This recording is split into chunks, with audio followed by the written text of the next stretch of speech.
What's up, family? It's Travis Kinley coming to you in the middle of election season. You know what that means. It means we're having tough conversations. We're seeing dialogues, debates that sometimes will turn into arguments, right? We're seeing memes that are dropped that only seem to have half truths, and sometimes we feel like people should have investigated that a little bit more. If you're anything like me and you're a Jesus follower, you've probably had at least one conversation where you put your foot so far down your throat you could barely breathe, right? How do we navigate this season? How do we stand on our political convictions while also never veiling the glory of God lived out through our lives, while never veiling the beauty of Jesus Christ lived out through our lives, so we're still that light on a hill? How do we do that? That is what today is all about. Thanks for joining me.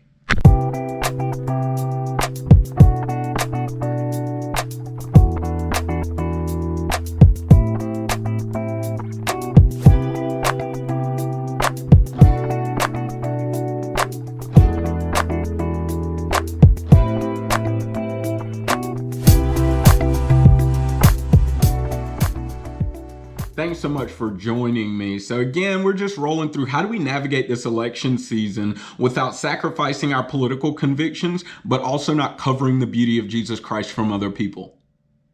You see, the first thing I think we need to do is sell all of our treasure for God's treasure. What do you mean by that, Travis? Again, you don't have to sacrifice your political convictions. You don't have to be apolitical. But what I am saying is sometimes we get in these conversations with people and we're not willing to sell our treasure, our political convictions, our political affiliation. We're not willing to sell that. What do I mean by sell? I mean, set it to the side for a more higher priority goal. What goal is that? Matthew chapter 13, starting in verse 44, says, "The kingdom of heaven is like treasure hidden in a field. When a man found it, he hid it again. Then in his joy went and sold all he had to buy that field." What I mean is the kingdom of heaven, the treasure that they're talking about, that treasure in part is a love for God and a love for one's neighbor. So sometimes in these conversations, sometimes on Facebook, maybe it's not worth even commenting on that post, right? I'm not going to persuade that person of anything. I'm just going to get in a full-on argument with them, and I'm holding on to the treasure that I had before finding that field. But another thing that you can do is you can say, hey, look, my love for my neighbor is so much more important than the Democratic, than the Republican Party, than the Independent Party, whatever party you belong to. My love for my neighbor is so much more important that, hey, why don't we talk about Christ? Why don't we talk about something where we're on the same playing field, right? The first thing is selling your treasure for God's treasure. So the second guideline you can put in your life as a Jesus follower in order to hold on to your political convictions, but also not cover the beauty of the truth, the love of Jesus Christ from other people, it's remembering that your king is greater than any world's king. When we get in this election cycle, it's like we act like if the wrong president gets in the White House, the whole world is done. The whole country's going to come crashing down. Oh, this president ruined everything. And that president, it happens every single year, right? And then as soon as one president's voted in, the losing party says, oh, well, no, you're making excuses. No, he didn't inherit any problems. And then the other party says, no, my president inherited the problems of your president. And it's like, come on. Do you guys really think the president of the United States is in charge for the future of the world, for the future of your life, for your peace, your joy, and your happiness?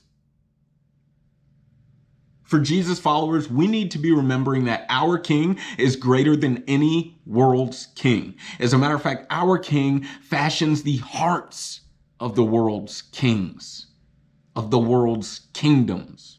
Check out Psalm 33, 14 through 17. It says, "From his dwelling place, he watches all who live on earth. He who forms the hearts of all, who considers everything they do. No king is saved by the size of his army. No warrior escapes by his great strength. A horse is a vain hope for deliverance. Despite all its great strength, it cannot save." Our presidents don't save us. Congress doesn't save us. Politicians don't save us. Jesus is the only one who can save us. God, in all of his sovereignty and all of his providence, orders everything that happens on the earth, in the world, in our country. Let's get a little less invested in the political and the politics and election cycle as if the whole world's going to crash down if my way doesn't go that way. Let's remember our King is greater than the world's kings.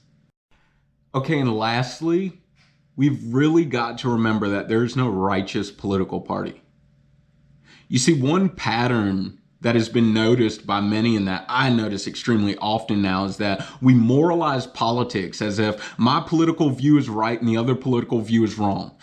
Very little political hot topics are really even dive into the realm of morality, right? Most of immigration conversations, they don't dive into the realm of morality. Okay, most of the whole legalize it conversation, they don't dive too deep at all into the realm of morality. Okay, there's so many conversations that have nothing to do with our morals, but they simply have to do with political opinions. We should seriously remember these opposing political views, they're not necessarily wrong. Man, once you get lost in moralizing politics, you've seriously lost a truth about righteousness. And that's righteousness can't be obtained on a ballot. Righteousness can't be obtained by a presidential candidate. Righteousness can't be obtained by choosing the correct political party. The truth is, you're likely very unreasonable if you're watching this video and believe you've never done anything wrong. Just being real with you. You're likely extremely unreasonable if you're watching this video and believe you've never done anything wrong. So just with that simple fact, you know I am not entirely righteous. I am not pure. I am not perfect. And while there's a lot of religions that say, well, just kind of weigh it out, relative to most of your decisions, how are you? Well, the truth of the matter is, hey, look, you've got a creator that's going to hold you accountable, and it's not just going to weigh out. It's not going to balance out like a balancing scale. But the truth of Christianity says, God understood you could not obtain your righteousness by yourself. God understood there was no sacrifice that was going to cover you for life.